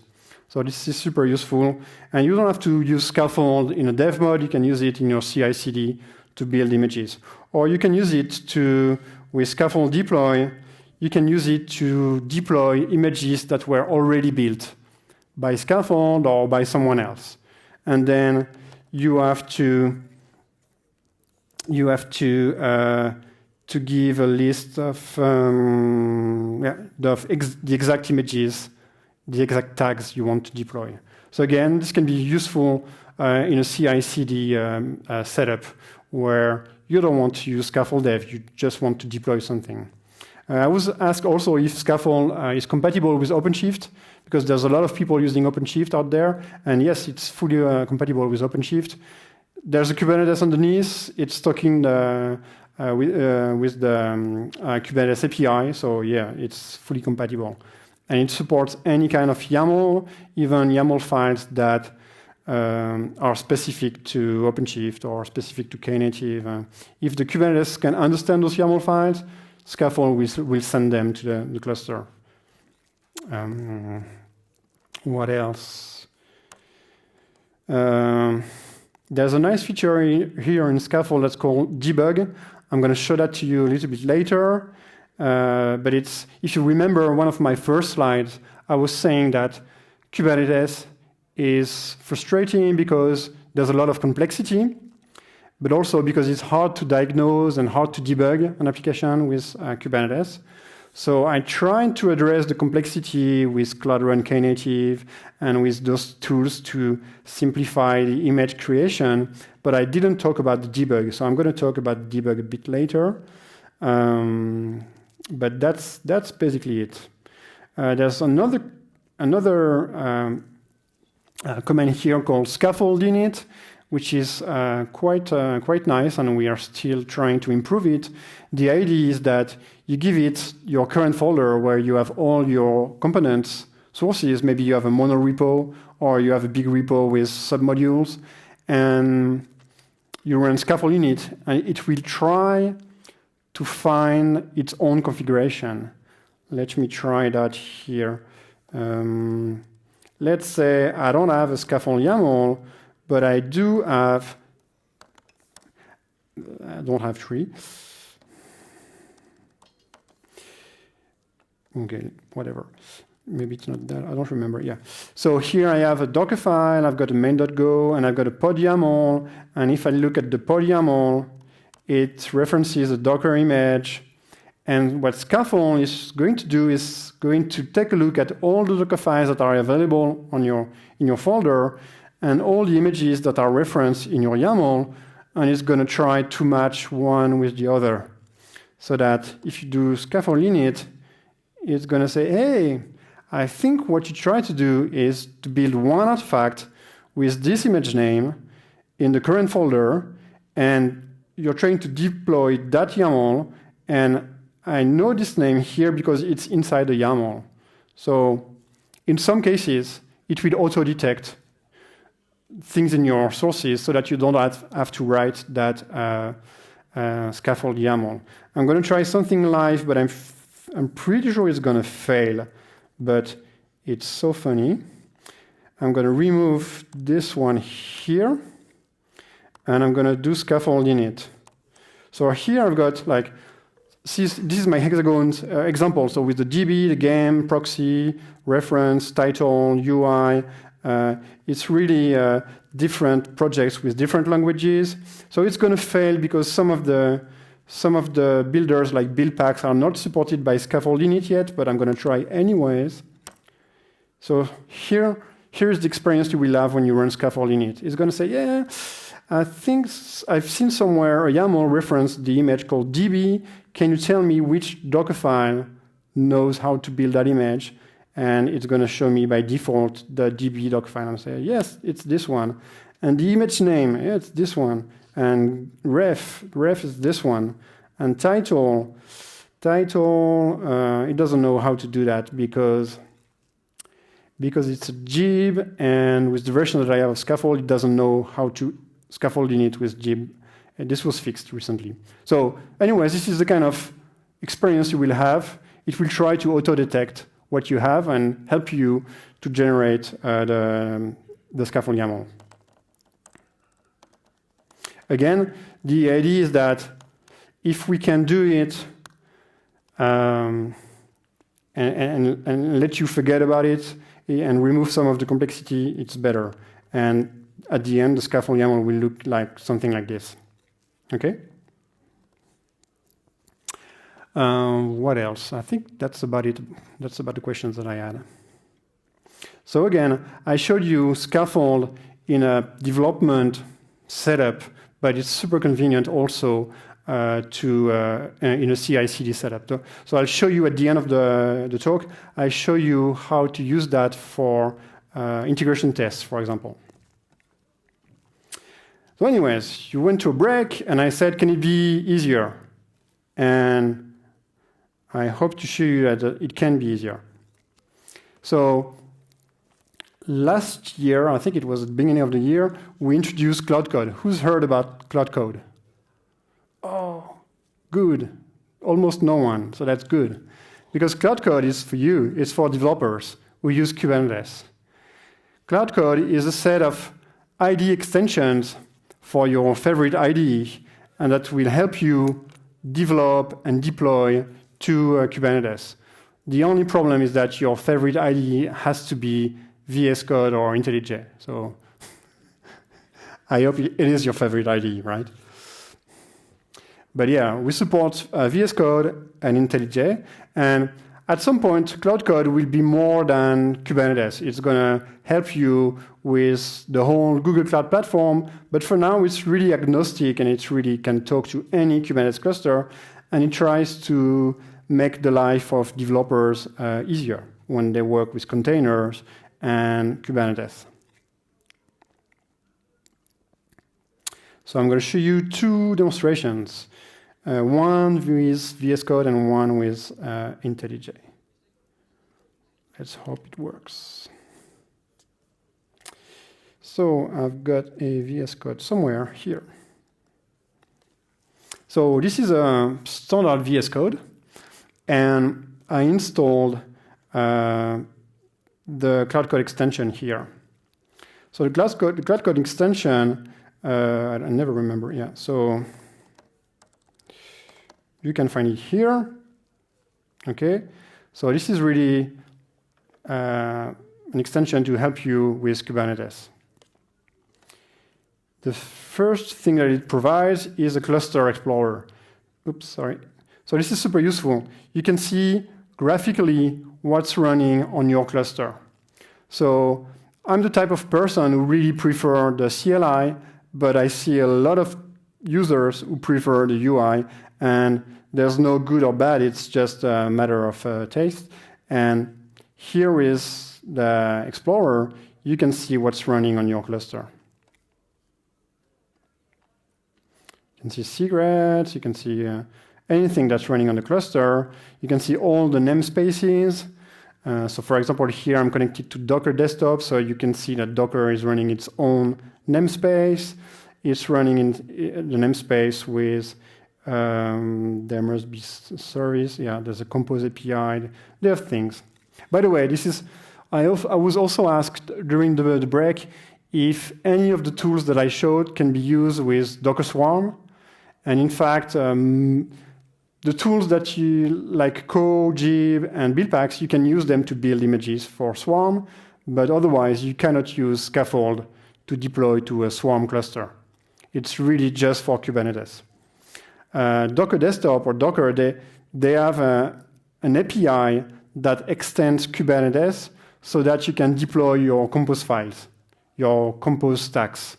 So basically the way it works is it extends Kubernetes, and it supports a new type of object, and then with the Docker CLI you can send your Compose file, and it's going to be recognized by that extension, and it's going to be transformed into services and deployments and other basic types that Kubernetes supports, so that you don't really have to write the whole YAML files for those objects.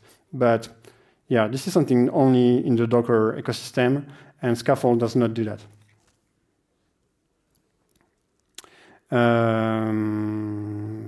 So there's a nice explorer. You can even create your own clusters. Like you've got a nice palette here.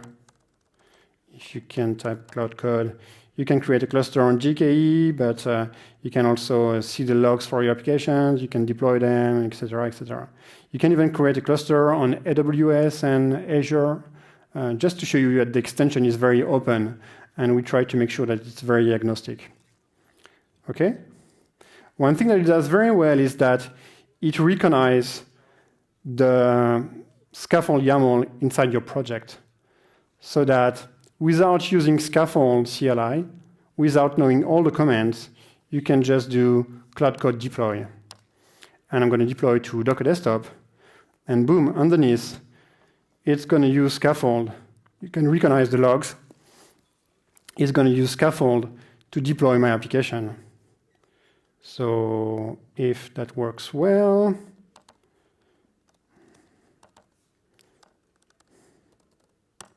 yeah, I can see my application here. See? So it really makes it even easier to deploy my application. I just didn't leave my IDE, and I just typed cloud code deploy, and boom, it's deployed in my staging environment or testing environment. But I can also do continuous deploy. By the way, we're going to change those names because people are afraid that deploy will deploy to their production environment. In fact, it's going to deploy to the cluster you're talking to, but we understand that deploy can be a little bit scary for users. They don't want to deploy from their IDE. They usually have the CI/CD for that. So we'll change the names, but basically it's continuous deploy is run and watch. So it's what I showed you with Scaffold F. It's going to deploy your things to a cluster, and it's going to watch for changes. So I'm going to try to show that to you here. So what can I change? I should be able to change some things here. Ooh, it works.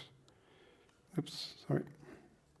So I can just focus on my code, and it's deployed in the background. So it's even simpler than using Scaffold directly. And remember the scaffold init. So if you remove the scaffold YAML, Cloud Code can help you with a UI, can help you match the YAML files with the Docker files, and it will do the same thing as scaffold init, but with a nice UI. So it's super convenient. And also what you get from this extension is that you have a lot of helps with Kubernetes. You have, for example, validation. So here, it's not an integer. So it should be an integer, and you have the tooltips that says exactly what it is. Okay? You have completion, okay, with all the documentation. So we have that for all the YAML files for Kubernetes, but also for Scaffold, and we're adding more and more support for Knative and things like that in the future. Also, people who fear that writing those YAML files can be complicated, they can have things like templates. Here I'm going to create a config map, or I'm going to create a service, or I'm going to create a deployment. See? So this is really here to help me get started. It's not, it doesn't remove the YAML. It just helps me get started quicker. It removes the anxiety of having a white page. And here you have documentation, validation, completion, templates. So it should really be easier to get started. Oops, what did I do? Okay. Do you like that? Yeah. Anybody is using VS Code here? Okay. And IntelliJ? Yeah. Cool. Eclipse? Just a few. Cool. Sorry for Eclipse users. We don't have an extension. What else? here. Okay, so I will show you another thing with IntelliJ now. Just going to make sure that this is properly. I'm going to use scaffold delete to make sure that my application was stopped. And just to make sure, I'm going to reset to a known state, and I'm going to open IntelliJ. Oops. Okay, so this is the exact same project, and I do also have like annotations for my YAML files. Let me show that to you. I've got annotations. For example, here it's maybe not easy to see, but here you have pod selectors in the YAML files that match some labels, and here you have some labels, and you can really see the link between the selectors and the labels and things like that. So here you have the match, and you click on it, and it gives you the label that are matched. So it's an easy way to navigate your long YAML files. One feature that I wanted to show you is the one-click debug. One-click debug is like that. I'm going to click debug here, and it's going to start my application on Kubernetes, but also it's going to make sure that I'm debugging the components that are running. Let me show you. Okay, my application is running. I should see the logs somewhere. Yeah, I should see the logs. So this is the actual application, okay? And I should be able to go to the title component written in Java, and I should be able to set a breakpoint. Yeah, breakpoint. So what did happen? So if you want to do that yourself, what do you have to do? First, you might want to change your YAML files or your Docker images, because here it debugs the Java, but it knows how to debug Go and Node, and maybe Python. I don't remember. But the idea is that it's going to detect the language you're using in your Docker images, and it's going to, on the fly, change the entry point or the command that is used to run your application in each of those Docker images. So when you debug your application, it's going to change the YAML files to make sure that each Docker container is started with the debug options. So with debug enabled, or with the ports opened, or things like that. And you don't have to do it yourself. It's going to do it for you. So it will not always work, but we try to be smart, and we try to detect for the languages that we know. So that basically the experience is I click on a button, and that's it. I'm debugging something that's running somewhere on a cluster, and I don't even know on which machine. Okay? I did not configure any port, any address. I did not change my Docker images, and I should be able to change the code and change my app. And if I remove the breakpoint and refresh, where is it? No. Come on. Yeah, continue. Yeah, thank you. Yeah, quiz. Okay.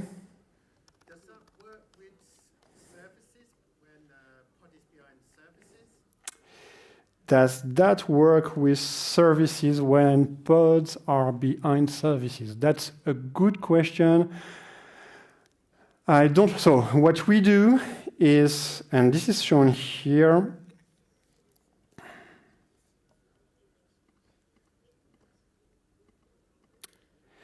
So what we do is when you run an application with Scaffold or Cloud Code, it's going to deploy it to the local or remote cluster, and it's going to configure some port forwarding. So by default, I think it configures port forwarding to the services. and so that you can just connect on localhost, and it's going to talk to your remote services that give you access to the pods. So I think the debug will also work. One thing that it does is then when you have a deployment with a replica count that is more than 1, it will lower it to 1 to make sure that you can debug it. Things like that. I don't remember if it forwards the service of the pod, but it should work. So I'm a bit surprised that it didn't start the debug for the Node application, but I think it's because I'm using build packs that were added very, very recently. But where is it? What it should have done is it should have opened a tab for each of the languages that are supported. And here there's Java, and we support Node, and with recent version we support some Go and Python applications. So with Go, it's a little bit more complicated than that. It's not fully automatic because it's very hard to know that a Docker image was produced by Go. So we have to add some labels to the image or to the Scaffold YAML to tell Scaffold that this is a Go application. And yes, it was compiled with all the symbols, so you should be able to debug it. So it's going to make sure that everything that's needed to debug the application will be added and yeah, automatically. Who wants to try that? Yeah? One-click debug? That's cool. I like it. Is it the same for Visual Studio Code? I don't remember. Let me check with you. So with VS Code right now, so we have those two plugins, and it's the same team with different people working on the two products. And sometimes we have new features on VS Code, and sometimes we have the new features on IntelliJ. There's basically one team in Seattle and one team in New York. And at the end, we try to have the same features on both, but sometimes it's there first on IntelliJ. And I think this feature is there first on IntelliJ. So what we do have on VS Code, I'm going to see what we have. I'm going to stop that. I think it's not as polished. So the thing is, yeah, you had to configure your, so the basic mechanism is there, but you have to configure yourself by creating your own configuration, and then you have to point at a pod selector or things like that. But we're going to catch up with VS Code to make sure that it's exactly the same. The idea is that you should be able to just click on one button and boom, you're debugging your applications. Do you have questions about that? No? Yeah? Sorry? Yeah, for Golang, there is a version, but it's more complicated for Go because it's basically hard to understand from the Docker image if it was produced by Go or not. So there's a few constraints, and there's a few things you need to do to make sure that it works. And let me find what it is. So, yeah, for Go, we have a few constraints. And here they are. I'll let you read them. What about GoLand? GoLand, what is that? No. Oh, no, GoLand, the ID. Yes, of course, so sorry. Yes, it works well too. So the idea is that here I've got IntelliJ ID Ultimate Edition, but it works with any JetBrains ID. Okay, so you just have to install it from the plugins, the marketplace. If you can see it here, it's going to work. Okay. Ooh, there's a new version. I should update or not. I don't know. Yeah. Yeah, so it works with Golang and WebStorm and things like that. Other questions? No?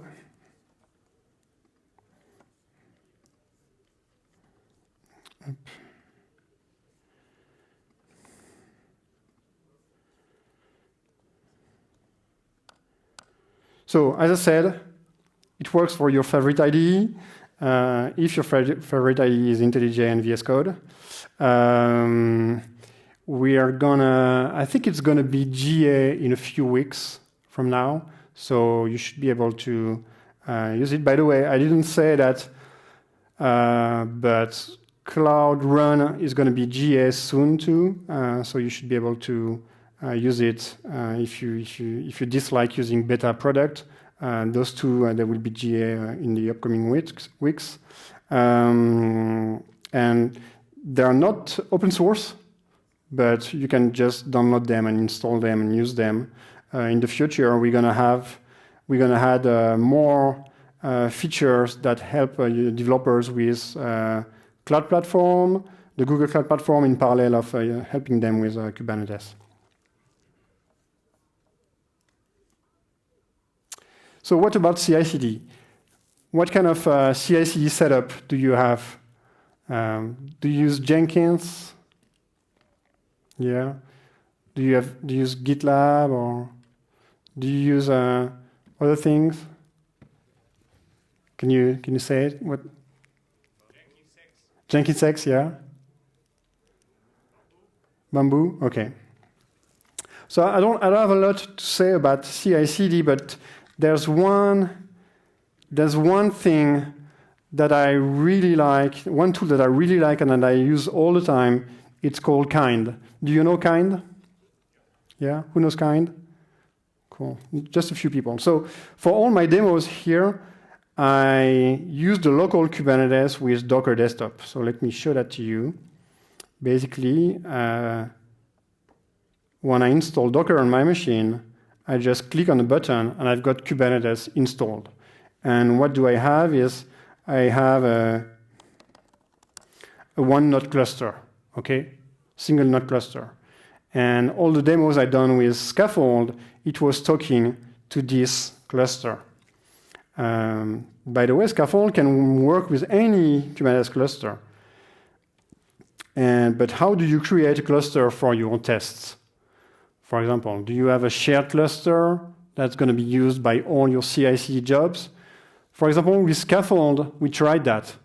So we had the hosted Jenkins at Google that was running all the tests on a shared cluster.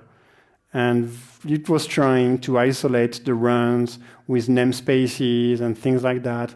But then you have shared components. It's a mess. So what you could do is create a cluster just for your test suite. So you would create a GK cluster or another cluster just for your test, but it takes a long time. And there comes Kind. So I'm going to show you Kind on my machine. First, I need to disable Kubernetes. So now I have a Docker on my machine that runs only Docker, not Kubernetes. Cool. And then I'm going to use Kind. So Kind is for Kubernetes in Docker. Anywhere where you have Docker, using Kind, you can have Kubernetes with a single node. Okay? So the idea is that Kind is basically an installer for Kubernetes that is very targeted at producing local clusters for testing Kubernetes or for testing new applications that you deploy on Kubernetes. It's quite fast to create a new cluster, so you can create a cluster each time you run a test suite. We're going to try it live. I'm going to try that live. Oh, I should be able to do it here. Yeah. So I install the Kind CLI, and I'm going to say Kind create cluster. So it's going to connect to the Docker daemon, and it's going to create a cluster. So if you run it from your terminal, it's going to show nice emojis. From my tool, the emojis are not so nice. Sorry. I don't know. Some of them are okay. Some of them disappear. So basically, it's going to pull a given version of Kubernetes. Here, by default, it's 1.15.3. And it's going to prepare one node in my case. It could be multiple nodes. And it's going to run kubeadm to configure the cluster. And it's going to configure the networking and the storage. And that's it. I have a Kubernetes cluster on my machine. So just to prove that, I'm going to do what they say. I'm going to export the kubeconfig, and I'm going to kubectl cluster info or kubectl get nodes. Boom! I've got a Kubernetes cluster running on my machine. It took less than 30 seconds. This is something you can do on your machine. It can be a Linux machine, a Mac, Windows machine. You can run it on Travis CI, for example, or on your Jenkins nodes. If you have Docker on your Jenkins node, you will be able to create a temporary, short-lived Kubernetes cluster just to deploy your applications and test them. And then at the end of the test, you just kind delete cluster. I think it's like that we do. Kind delete cluster. Oh yes, so this is not a problem with kind. This is a problem with the tool that shows the current kube context here. Yeah. Anyway, see, this is not a problem with kind, but here the cluster was just deleted. So I don't have Kubernetes anymore on my machine. And I can create it again, because it's fun. It's so quick that I can do that for every time I run a test suite. So not every time I run a test, of course, but every time I run a test suite, I can create my own cluster just for me. I'm going to let it finish. Sorry? This is running on Docker locally, yeah. Here. So I've got, so I don't know if we can see that, but basically I've got Docker and it's running an image that's called kindest/node, and this is the version 1.15.3 of Kubernetes. And if I add multiple nodes, I think I will have multiple containers, and it exposes the Kubernetes API if I do that. So this is the way you get the config for your cluster. We can take a look at it. It gives all the information that are needed, certificates, etc., that are needed to connect through to the Kubernetes API locally. See? So when I do export and that, here my kubectl CLI is talking to this local cluster. So that's super convenient.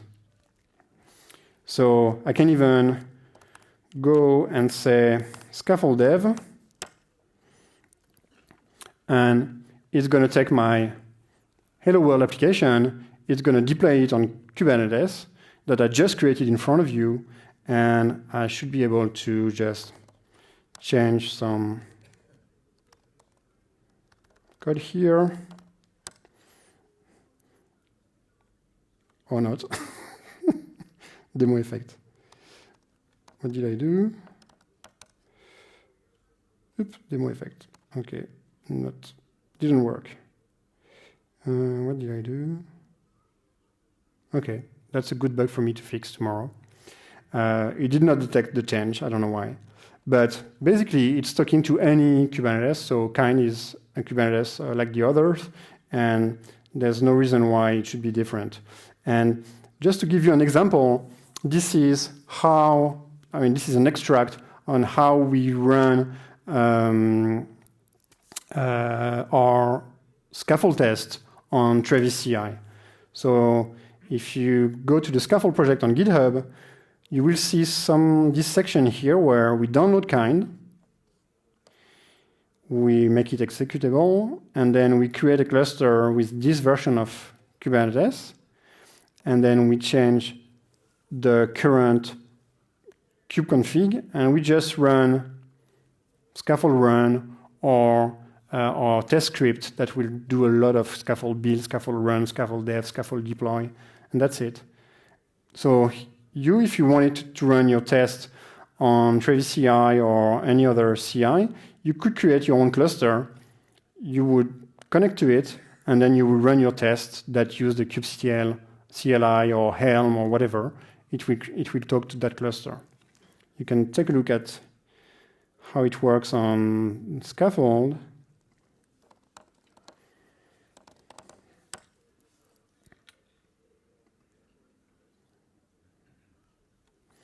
If you take a look at a PR,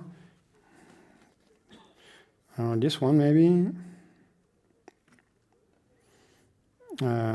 we should have Travis somewhere. So we have like, we check the source code and we have unit tests, Linux, Mac, and Windows, but we have the integration test.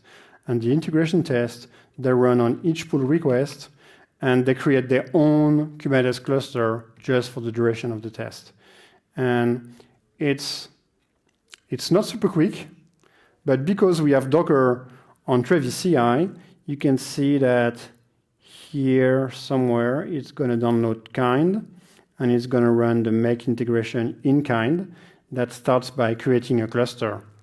And then the cluster is created with nice emojis, and then we change the config, and we make sure that everything works properly, and then we run the test, and the test, that we run a lot of things that talk to Kubernetes, and this way we can test that Scaffold is behaving correctly with a Kubernetes cluster. Okay? That's cool, right? Anytime you have Docker, you have Kubernetes in less than 30 seconds. I think this is pretty cool. Oops. Do you have questions about that? Yeah, yeah.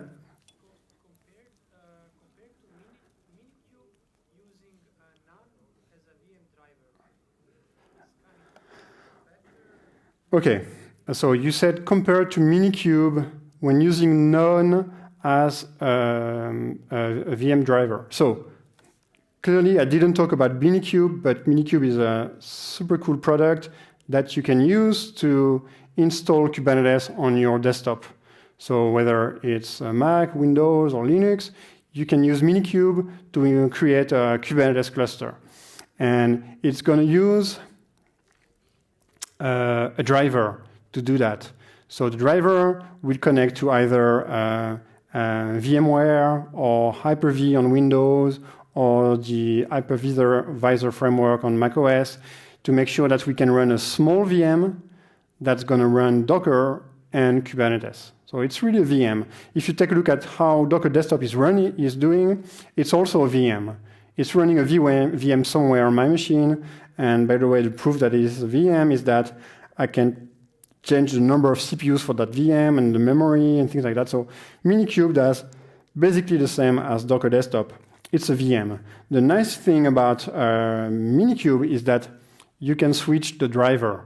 It can be VMware or even the non-driver. So the non-driver, I don't really know if it's really, is it officially supported? Because when I was working at Docker, we were telling everybody don't use the non-driver in Docker machine that is used by Minikube. So I don't know how it goes now. Sorry? Not on the Mac, for sure. So the only place where the non-driver would work is on Linux, where you have native Docker, but I'm not even sure that it works correctly. But anyways, let's assume that it works. Minikube will create a Kubernetes cluster for you. So Kind is just a different way to do that, and it has a few differences with Minikube. One of the nice feature with Kind is that it's completely hermetic, so it will not pull images from the outside unless you preload those images inside the cluster. So it's not good for a user, but it's very good for your tests. For your test, you will pre-pull all the images that you need, and then you will assume that if a test has to pull another image that you don't know of, it's going to fail because you want the test to be very hermetic and you want to know all the images that are pushed. So it's a nice property of Kind that is not nice for a developer, but it's very nice for your tests. So Minikube is more flexible, and you have all those drivers and things like that. There was a discussion at some point to make Minikube and Kind work together. I don't think there's any plan currently. It's developed by people from Google, both of them, but there's no plan because Kind is for testing, Minikube is for Kubernetes on your desktop. But I just showed you that you could use Kind on your desktop too. By the way, there's other options like Micro K8s. It's another way to install a small Kubernetes on your desktop. Micro K8s. A lot of people are trying to solve the same problem. This is funny. There's a small version of OpenShift. There's lots of small versions. I really like Kind because it's really good for testing. But yeah, there was another question here. When you use Kind and Scaffold, the Docker images that are produced, where are they stored? So when you use, that's a good question. So I'm going to close that, close that, close that. I'm going to go back here, maybe here. So I'm going to come back to using the Kubernetes for Docker Desktop for my explanation. I'm going to restart Kubernetes. So here I've got Docker on my machine. So if I do Docker build, the Docker daemon will store those images. And because of the way Kubernetes is started on Docker Desktop, it's going to be running on top of the Docker daemon. So if I do a Docker build, my Kubernetes cluster can use those images directly. You reference those images in your YAML, and boom, they are there because it was just built on the same Docker daemon. Is it clear? So Kubernetes and Docker, they're sharing the same storage for those images. So that, let's say I do Scaffold F, it's going to build images locally. It will never push them to any registry. They are there, and when Kubernetes is seeing YAML files with those images, it can use those images. So with Kind, it's a little bit different, because Scaffold will connect to Docker to build the images, but Kind is not sharing the Docker daemon. So it cannot see those images. So Scaffold will use a command called kind load, something like that. It will load the images inside Kind. So it's slower than if you had Minikube or Docker Desktop. But it's very good for testing. It's OK. So I don't know. It was a long answer, but basically Scaffold knows how to do that. It's an extra step that is imposed by Kind. Does it answer the question? Yeah. If you were to connect to a remote cluster, let's say, I'm going to go back here. I'm going to show you. So Scaffold F locally. Oops, I have another Scaffold F running in the background. This is this one. Yeah. I'm going to go back here. So when I'm connected to my local cluster, Scaffold F detects that it's a local cluster. It detects Minikube or Docker Desktop or Kind, and it knows that it's local.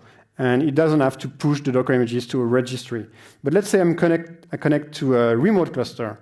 Like, for example, I'm going to use kubectx, and I'm going to connect to one of my remote clusters, like this one. This one is a cluster on GKE. It has more nodes. It's running somewhere in Belgium, in one of our data centers. And when I do Scaffold F,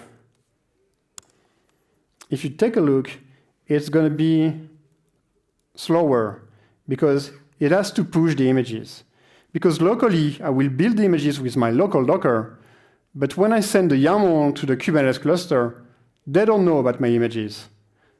Those images, they have to be pushed to a registry so that the Kubernetes cluster can pull them, okay? And Scaffold, oops, Scaffold should detect that automatically. Permission denied, so I don't know what I did.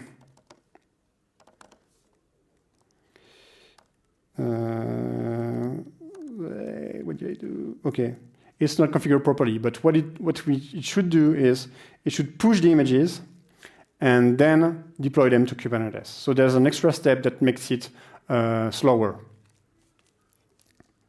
I don't know why the permission reconnaissance. How does it know which Docker registration? So that's a good question. So how does it know? That's the problem with my command. You had the answer in your question. So the answer in your question is that I should give the name of the registry where I should push the images. So let's try that. So this parameter, you can save it globally on your machine, or you can save it per project, or you can provide it on the command line. The idea is that, yes, you should be able to select a different registry based on your needs. And here what it does is, instead of building just those short names, it will build the long names here. The long names here. So this proxy image, this ref image, and it has to push them. And Scaffold is smart enough to realize that the exact same image was already built and pushed in the past, so we don't have to push it again. So it can reduce the duration to deploy your application. But here, this component, I changed it in front of you, so it has to be maybe rebuilt. In that case, not. It was already found locally, but it has to be pushed to a registry. So there, it will push it to the registry. And when all the images are pushed, we get all their digests, which are immutable image references. And those references, we put them in the YAML files, and boom, the application is deployed to remote cluster. And actually, this is very funny because I can connect to localhost and see my application. I'll let you think about it, but basically, I connected to a cluster somewhere on Google Cloud, and I can see the result when I connect to localhost. Funny, right? It's because Scaffold has set up port forwarding to my remote cluster. If I delete that, just to preview, yeah, this is down. If I start it again, should be quite quick. Boom, it's deployed, and boom, it's responding on localhost. At some point. Yeah, no, this is another component. But obviously, there's something else broken. Normally, this shouldn't be a problem. So the thing is here, what you're seeing is the message inside the container. So this is the port that's used inside the container. You don't really care on the outside. But maybe there was an error message for the port forwarding somewhere. So he said that it enabled port forwarding, and obviously, yeah, it took some time to set up port forwarding because maybe the previous session took some time to free the port, and at some point it managed to do it. So yeah, here we are connected. Isn't it dangerous if you make a lot of changes locally to end up to have a lot of garbage in your remote registry? Is it dangerous? You end up with garbage in your registry. Clearly, I don't think it's dangerous. It can cost money if you push a lot of images. It can maybe, in some cases, replace images that were pushed by someone else. So to make sure that we don't replace images that are pushed by someone else, we have tag policies in Scaffold that try to create unique tags. But anyways, when we push an image, we reference it then by its digest, which is in that case immutable. So you don't replace the image of someone else, but still you can push a lot of images, and yeah, at some point it would be a lot of images that are not used. So yeah, you should have to clean them manually. We don't have a mechanism to clean them automatically. It's not really dangerous. It's just you produce a lot of junk. And then one thing that I've seen in a lot of companies is that they have the registry for production and they have the registry for development. And for development, they delete everything like every month or so, and they don't really care. They consider that people should be able to recreate the same images running Scaffold build or Scaffold run. For production, they don't delete images. But yeah, they have like 2 different sets of registries.